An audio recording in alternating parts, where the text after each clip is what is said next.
So I'm out here today for a Dodo customer at Potts Point in Sydney.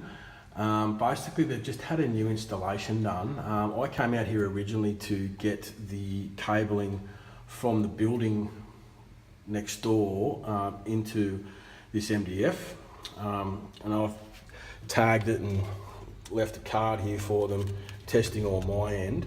But then Dodo's done the installation, and then they obviously haven't checked it after they've done the install, because the customers rung me up and asked me to come out and check it, because when he's got it, he's had this horrific noise on the line.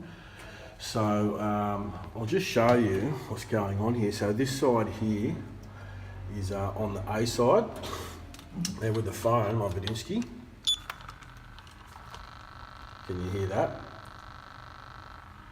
Like, it's a really bad noise. Now it sounds like there could be a DC, could be DC or even AC voltage on that, but it's sort of phone rings as well when you turn it on, and then you just get that horrific noise.